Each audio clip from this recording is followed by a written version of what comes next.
सहनाववतु सहनौ भुनक्तु सह वीर्यं करवावहै तेजस्विनावधीतमस्तु मा विद्विषावहै. ಪ್ರಥಮದಲ್ಲಿ ಜಗದ್ಗುರು ಪಂಚಾಚಾರ್ಯರ ಬಸವಾದಿ ಶರಣರ ಆರೂಢರ ಪವಿತ್ರ ಚರಣಾರವಿಂದಗಳಲ್ಲಿ ಅನಂತಾನಂತ ದಂಡವತ್ ಪ್ರಣಾಮಗಳನ್ನು ಸಮರ್ಪಣೆ ಮಾಡಿ, ಮಠದ ಪೂಜ್ಯರಾದ ಕೋಳಂಕಿಯ ಗುರುಪಾದ ಶಿವಯೋಗಿ ಶಿವಾಚಾರ್ಯರ ಕರ್ತೃಗದ್ದಿಗೆಗೆ ಅಣೆಮಣಿದು, ಸಾವಿರ ದೇವರ ಶಟಸ್ಥಲ ಬ್ರಹ್ಮಲಿಂಗೈಕ್ಯ ಗುರುಪಾದ ಸ್ವಾಮಿಗಳವರ ಕರ್ತೃಗದ್ದಿಗೆಗೆ ಅಣೆಮಣಿದು, ಪ್ರಸ್ತುತ ಪೀಠಾಧಿಪತಿಗಳಾದ ಪರಮಪೂಜ್ಯ ಶಟಸ್ಥಲ ಬ್ರಹ್ಮೆ ಶಾಂತಮಲ್ಲ ಶಿವಾಚಾರ್ಯ ಸ್ವಾಮಿಗಳವರ ಶ್ರೀಚರಣಕ್ಕೂ, ಚೇಗುಂಟಿಯ ಡಾಕ್ಟರ್ ಕ್ಷೀರಲಿಂಗ ಸ್ವಾಮಿಗಳವರ ಶ್ರೀಚರಣಕ್ಕೂ ನಮಿಸಿ, ಸಂಗೀತ ಬಳಗದ ಉಭಯ ಕಲಾವಿದರಿಗೂ, ವೇದಿಕೆಯ ಮೇಲೆ ಆಸೀನರಾಗಿರ್ತಕ್ಕಂಥ ಎಲ್ಲ ಹಿರಿಯರಿಗೂ ಮಾತೆಯರಿಗೂ ಶರಣು ಶರಣಾರ್ಥಿಗಳು. ಶತಮಾನೋತ್ಸವದ ಶ್ರವಣ ಮಾಸದಲ್ಲಿ ನಿಮ್ಮೆಲ್ಲರಿಗೆ ಆಗಲೇ ಪೂಜ್ಯರು ಹೇಳಿದ ಹಾಗೆ ಪುರಾಣ ಅಂತಂದುಬಿಟ್ರೆ ಅದು ಒನ್ ವೇ ರಸ್ತೆ ಇದ್ದಂಗೆ, ಯಾಕಡೆ ಹೋಗಕ್ಕೆ ಬರಂಗಿಲ್ಲ. ಅದಕ್ಕೆ ನನಗೆ ಪೂಜ್ಯರ ಅಪ್ಪಣೆ ಕೊಟ್ಟ ದಿವಸನೇ ಹೇಳಿದೆ, ಪುರಾಣ ಅಂತ ಹಚ್ಚಬೇಡ್ರಿ, ಅಧ್ಯಾತ್ಮ ಪ್ರವಚನ ಅಂತ ಹೈವೇ ರೋಡ್ ಕೊಟ್ಬಿಡ್ರಿ, ಗಾಡಿ ಹೆಂಗಾರ ಹೊಡ್ಕೊಂಡು ಹೋಗಕ್ಕೆ ಬರ್ತದ ಅಂತ. ಯಾಕಂತ ಕೇಳಿದರೆ ಇವತ್ತಿನ ಕಲುಷಿತ ವಾತಾವರಣದಲ್ಲಿ ಈ ಶ್ರೇಷ್ಠವಾದ ಮಾನುಷ್ಯ ಜನ್ಮ ನಮ್ಮೆಲ್ಲರಿಗೆ ದೇವರು ದಯದಿಂದ ಬಂದಿದೆ. ಇದರ ಸದುಪಯೋಗ ಏನು ಮಾಡಿದರೆ ಆಗ್ತದ ಅನ್ನುವಂಥದ್ದನ್ನು ಪ್ರತಿಯೊಬ್ಬರು ಅರ್ಥ ಮಾಡಿಕೊಳ್ಳಬೇಕು. ಅದಕ್ಕೆ ಈ ಒಂದು ತಿಂಗಳ ತನಕ ನನ್ನ ಗುರುದೇವರು ಏನು ನುಡಿಸ್ತಾರೋ ಆ ವಿಚಾರಗಳನ್ನು ಇವತ್ತು ಸೂತ್ರ ರೂಪವಾಗಿ ಈ ಒಂದು ಸೂತ್ರವನ್ನು ಹಿಡ್ಕೊಂಡು ಒಂದು ತಿಂಗಳ ತನಕ ಅಧ್ಯಾತ್ಮ ಪ್ರವಚನ ನಡೀತಾ ಇದೆ. ಏನು ಆ ಸೂತ್ರ ಅಂತ ಕೇಳಿದರೆ, ವಿಶ್ವಚೇತನಾ ಶಕ್ತಿ ಅಪ್ಪ ಬಸವಣ್ಣನವರು ಕೂಡಲ ಸಂಗಮ ದೇವನ ಒಲಿಸಬಂದ ಪ್ರಸಾದಕಾಯ ಕೆಡಿಸಲಾಗದು. ಇದು ಸೂತ್ರ. ಪ್ರಸಾದಕಾಯ ಕೆಡಿಸಲಾಗದು. ಈ ಮಾನುಷ್ಯ ಜನ್ಮಕ್ಕೆ ನಾವೆಲ್ಲರೂ ಸುಮಾರ ಎಲುಬಿನ ಅಂದ್ರ, ಮಾಂಸದ ಮುದ್ದೆ, ಏನೆಲ್ಲ ಕೀಳು ಮಟ್ಟದ ಮಾತುಗಳನ್ನು ಮಾತನಾಡಿದರೂ ಸಹಿತ ಅಪ್ಪ ಬಸವಣ್ಣನವರು ಇದಕ್ಕೆ ಪ್ರಸಾದಕಾಯ ಅಂತ ಕರೆದಿದ್ದಾರೆ. ಇದನ್ನು ಏನು ಮಾಡಿದರೆ ಪ್ರಸಾದಕಾಯ ಆಗ್ತದ, ಏನು ಮಾಡಿದರೆ ಇದು ಹೊಲಸು ಕಾಯ ಆಗ್ತದ. ಈ ವಿಚಾರಗಳನ್ನು ಶ್ರೀಮನ್ ನಿಜಗುಣ ಶಿವಯೋಗಿಗಳವರ, ಸರ್ಪಭೂಷಣ ಶಿವಯೋಗಿಗಳವರ, ಬಸವಾದಿ ಶರಣರ, ರೇಣುಕಾದಿ ಪಂಚಾಚಾರ್ಯರ ಎಲ್ಲ ಸಮಗ್ರ ವಿಚಾರಗಳನ್ನು ಒಳಗೊಂಡು ಈ ಮಾನುಷ್ಯ ಜನ್ಮದ ಮಹತ್ವದ ವಿಷಯವನ್ನು ತಮ್ಮೆಲ್ಲರಿಗೆ ಉಪದೇಶ ಮಾಡಬೇಕು ಅನ್ನುವಂಥ ನಿರ್ಣಯವನ್ನು ಪೂಜ್ಯರು ಅಪ್ಪಣೆ ಕೊಟ್ಟಿರುವಂಥವರಾಗಿದ್ದಾರೆ. ಅದು ನಾಳೆಯಿಂದ ಯಥಾ ಪ್ರಕಾರವಾಗಿ ಪ್ರಾರಂಭ ಆಗುತ್ತೆ. ಇನ್ನೊಂದು ಮಾತು ಅಂತ ಕೇಳಿದರೆ, ಜಪಯಜ್ಞ. ಗೀತೆಯಲ್ಲಿ ಪರಮಾತ್ಮ ಯಜ್ಞಾನಾಂ ಜಪಯಜ್ಞೋಸ್ಮಿ ಅಂತ ಹೇಳಿದ್ದಾನೆ. ಯಜ್ಞಗಳಲ್ಲಿ ಜಪಯಜ್ಞ ಶ್ರೇಷ್ಠ. ಇವತ್ತು ಒಂದು ಯಜ್ಞ ಮಾಡಬೇಕು ಅಂದರೆ ಲಕ್ಷಾನುಗಟ್ಟಲೆ ಹಣ ಖರ್ಚು ಮಾಡಬೇಕಾಗುತ್ತೆ. ಮಹಾತ್ಮರು, ದಯಾಳುಗಳು, ಶರಣರು, ಸಂತರು, ಅನುಭಾವಿಗಳು ಪರಮ ಪಂಚಾಕ್ಷರಿ ಮಂತ್ರವನ್ನು ನಿಷ್ಠೆಯಿಂದ, ಶ್ರದ್ಧೆಯಿಂದ, ಭಕ್ತಿಯಿಂದ ಅಪ್ಪ ಬಸವಣ್ಣಂತನ ಒಮ್ಮೆ ಓಂ ನಮಃ ಶಿವಾಯ ಎನ್ನೆಲವೋ ಸರ್ವ ಪಾಪಗಳು ಪ್ರಾಯಶ್ಚಿತ್ತ ಹೊಂದುವವು ಅಂತ. ಒಂದು ಸಲ ಓಂ ನಮಃ ಶಿವಾಯ ಎಂದರೆ ಜನ್ಮ ಜನ್ಮಾಂತರಗಳಲ್ಲಿ ಮಾಡಿದ ಪಾಪ ನಿವಾರಣೆ ಆಗುತ್ತೆ. ಪ್ರಣವ ಪಂಚಾಕ್ಷರಿ ಮಂತ್ರಕ್ಕೆ ಅಷ್ಟು ತಾಕತ್ತದ. ಪಂಚಾಕ್ಷರಿ ಮಂತ್ರ, ಪಂಚಾಕ್ಷರಿ ಸ್ಥಳ ಅಂತ ತಿಳಿದುಕೊಂಡು ರೇಣುಕ ಭಗವತ್ಪಾದರು 100 ಸ್ಥಳಗಳಲ್ಲಿ 1 ಸ್ಥಳವನ್ನು ಮಂತ್ರಕ್ಕೆ ಕೊಟ್ಟಿರುವಂಥವರಾಗಿದ್ದಾರೆ.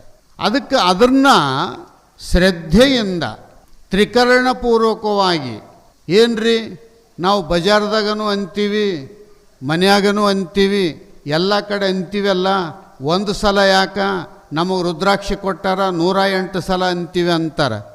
ಆದರೆ ತ್ರಿಕರಣಪೂರ್ವಕವಾಗಿ ಅಂತ ಹೇಳ್ತಾರೆ ಇಲ್ಲಿ. ಶರೀರ, ವಾಣಿ, ಮನಸ್ಸು ಇಲ್ಲೇ ಇರಬೇಕವು.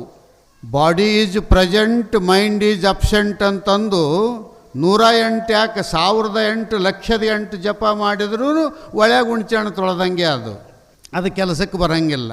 ಅದಕ್ಕೆ ಶರೀರ ಇಲ್ಲೇ ಇರಬೇಕು. ಇವತ್ತು ಮಠಕ್ಕೆ ಬಂದೀವಿ ಅಂದಮೇಲೆ ಇವತ್ತು ಮಠವೇ ನಮ್ಮ ಸಂಪತ್ತು ಅಂತ ಇಲ್ಲೇ ಇರಬೇಕು.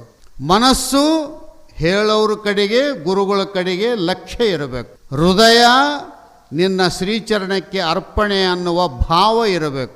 ಶರೀರ, ವಾಣಿ, ಮನಸ್ಸು ಇವು ಮೂರನ್ನು ಸೇರಿಸಿದರೆ ತ್ರಿಕರಣ ಅಂತ ಕರೀತಾರೆ.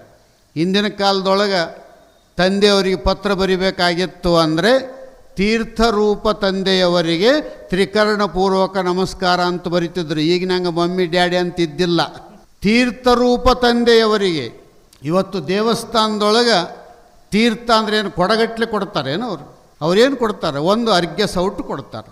ನಾವು ಅರ್ಘ್ಯ ಸೌಟು ತಗೊಂಡು ತಲೆ ತಗ್ಗಿಸಿ ಎರಡೂ ಕಣ್ಣಿಗೆ ಹಚ್ಕೊಂಡು, ಹೇ ಪರಮಾತ್ಮ, ಈ ಪ್ರಸಾದದಿಂದ, ಈ ತೀರ್ಥದಿಂದ ನನ್ನ ರೋಗ ನಿವಾರಣೆ ಆಗಲಿ, ನನಗೆ ಶಾಂತಿ ಸಿಗಲಿ ಅನ್ನುವ ಭಾವ ಇಟ್ಟುಕೊಂಡು ಅದನ್ನು ಸ್ವೀಕಾರ ಮಾಡುತ್ತೀವಿ.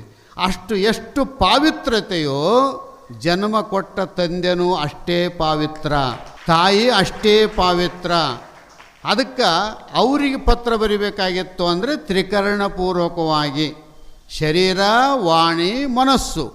ಇಲ್ಲಿ ಜಪಯಜ್ಞದೊಳಗೆ ಭಾಗವಹಿಸ್ತಕ್ಕಂಥ ಪ್ರತಿಯೊಬ್ಬ ವ್ಯಕ್ತಿಗಳು ಇಲ್ಲಿ ಏನದ ಅಂತ ಕೇಳಿದರೆ ಮನಸ್ಸು ಇಲ್ಲೇ ಇರಬೇಕು, ಶರೀರನೂ ಇಲ್ಲೇ ಇರಬೇಕು, ವಾಣಿ ಮಂತ್ರವನ್ನು ನುಡಿತಾ ಇರಬೇಕು.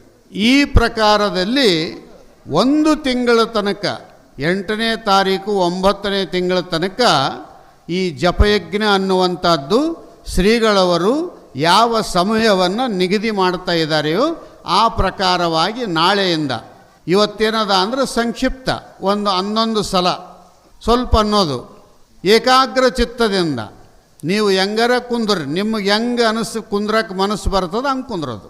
ಪದ್ಮಾಸನೆ ಹಾಕ್ಕೊಂಡು ಕುಂದ್ರಬೇಕಂದ್ರೆ ನಾವೇ ಕುಂದ್ರಂಗಿಲ್ಲ. ಪದ್ಮಾಸನ ಹಾಕ್ಕೊಂಡು ಎಲುಬು ಚಟ ಚಟ ಅಂತಾವೆ. ಮತ್ತು ನಿಮ್ಗೆ ಯಾವಾಗ ಕುಂದ್ರ ಅಂತ ಹೇಳೋದು ನಾವು. ಅದಕ್ಕೆ ನಾವು ಕುರ್ಚಿ ಮೇಲೆ ಕುಂತೀವಿ. ಮಂಚ ಹಾಕಿದ್ದು ನೋಡಿ ಬುಗುಲಾಯ್ತು ನನಗೆ. ನಾಳೆಗೆ ಹೇಳಿದ್ರೆ ಆಯ್ತು ಸ್ವಾಮಿಗಳಿಗೆ ಮಂಚದ ಮೇಲೆ ಕಾಲು ಮುದ್ರಿಕೊಂಡು ಕುಂದ್ರು ಅಂತಂದರೆ 6:30 ಗಂಟೆ 7 ಗಂಟೆಲಿಂದ 9 ಗಂಟೆ ಅಂದರೆ 2 ತಾಸು ಅವ್ರು ಹಂಗೆ ಸಂಗೀತ ಬಾರಿಸಿಗಂತ ಇರೋರು ನಾವು ಕುಂದ್ರಬೇಕು ಅಂದರೆ ಬಿಗುವಾಗ್ತದಲ್ಲಪ್ಪ ಅಂತ ಅನಿಸ್ತು. ಅದಕ್ಕೆ ನಾಳೆ ನೀವು ಹಂಗ ಅಂತ ಒಂದೇ ಸೂತ್ರ ಹೇಳಿದ್ರು ಚಲೋ ಆಯ್ತು ಬಿಡು ಅಂದೆ. ಅದರ ಸಲುವಾಗಿ ನೀವೆಲ್ಲರಿಗೆ ಒತ್ತಾಯ ಇಲ್ಲ, ಹೆಂಗೆ ಕುಂದ್ರಬೇಕು ಅನ್ನಿಸ್ತದೆ ಹಂಗೆ ಕುಂದ್ರೋದು. ಒಟ್ಟು ಅನ್ಬೇಕು ಮನಸ್ಸಿನಲ್ಲಿ ಆ ಮಂತ್ರವನ್ನು. ಹೊರಗಡೆಗೆ ಮನಸ್ಸಿನಲ್ಲಿ ಅಲ್ಲ, ನಿಮ್ಮ ಮನೆಗೆ ಹೋದ ಮೇಲೆ ಮನಸ್ಸಿನಲ್ಲಿ. ದೇವರು ಎದುರಿಗಿದ್ದಾಗ ಭಾಳ ಮಂದಿ ದೇವಸ್ಥಾನಕ್ಕೆ ಹೋಗ್ತಾರೆ. ಏನು ಮಾಡಿಬಿಡ್ತಾರೆ, ದೇವಸ್ಥಾನಕ್ಕೆ ಹೋಗ್ತಾ ತಿರುಪತಿಗೆ 5,000 ಪಾಯಿಂಟಿಗೆ ಏರಿ ಲೈನ್ 8 ತಾಸು ಲೈನ್ನಾಗ ನಿಂತು ಇನ್ನೇನು ದೇವರು ಕಾಣ್ತಾನೆ ಅಂದರೆ ಕಣ್ಣು ಮುಚ್ಕೊಂಡ್ಬಿಡ್ತಾರೆ. ಆಯ್ತು ಅವ್ರೇನು ಫೋಂಡಿ ಅಂತೇಳಿ ಹೊರಗೆ ದಬ್ಬಿಡ್ತಾರೆ. ಆಯ್ತು ಇವ ಅಂತಾನೆ 5,000 ಪಾಯಿಂಟಿಗೆ ಏರಿ ಬಂದಿನಿ ನಾನು, ದೇವ್ರ ದರ್ಶನನೇ ಆಗಲಿಲ್ಲ.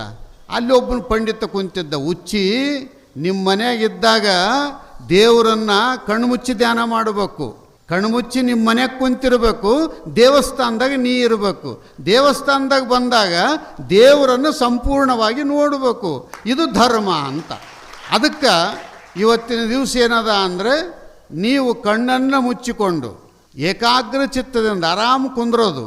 ಟಿ ವಿ ಮರ್ತು ಬಿಡೋದು. ಇಲ್ಲಿ ಬಂದೀವಿ ಅಂದಮೇಲೆ ಜಗತ್ತೇ ಮರ್ತು ಬಿಡ್ಬೇಕು 1 ತಾಸು. ಪುರಾಣ ಏನದ ಅಂದರೆ ಪ್ರವಚನ ತಿಳಿಬೇಕು ಅಂತಂದರೆ, ಜಪಯಜ್ಞದ ಲಾಭ ನಮಗೆ ಆಗಬೇಕು ಅಂದರೆ ಫೋನ್ಗಳೆಲ್ಲ ಸ್ವಿಚ್ ಆಫ್ ಆಗಬೇಕು. ಆ ಕಡೆಗೆ ಅದನ್ನೂ ಮಾತಾಡೋದು, ನೀವು ಹೇಳಂಗೆ ಹೇಳ್ರಿ ಸ್ವಾಮಿಗಳಂತ ನಮಗೂ ಹೇಳೋದು. ಯಾರಿಗೆ ಹೇಳ್ಬೇಕು? ಕಂಬಗಳು ಜಗ್ಗದವು, ನನಗೇನು ಚಿಂತಿಲ್ಲ. ಎಲ್ಲಿಗೆ ನೀರಿದ್ರೆ ಕಂಬಕ್ಕನೇ ಹೇಳ್ತೀವಿ ನಾವು. ಇಲ್ಲಾಂದ್ರೆ ಸ್ವಾಮಿಗಳ ನೀವು ಎದುರಿಗೆ ಕುರ್ಚಿ ಹಾಕ್ಕೊಂಡು ಕುಂತು ಬಿಟ್ರೆ ನಿಮಗೆ ಹೇಳ್ತೇನೆ ಅಂತ. ಅವ್ರು ನಮಗೆ ಹೇಳೋದು, ನಾವು ಅವ್ರಿಗೆ ಹೇಳೋದು. ಮೈಕಿನಾಗ ಯಾರನ್ನ ಕೇಳಲಿ ಅಂತ. ಅದಕ್ಕೆ ಏಕಾಗ್ರ ಚಿತ್ತದಿಂದ ಶ್ರೇಷ್ಠವಾದ ಮನುಷ್ಯ ಜನ್ಮ. ಅಪ್ಪ ಬಸವಣ್ಣ ಇದಕ್ಕೆ ಪ್ರಸಾದ ಕಾಯ ಅಂತ ಕರೆದಿದ್ದಾರೆ.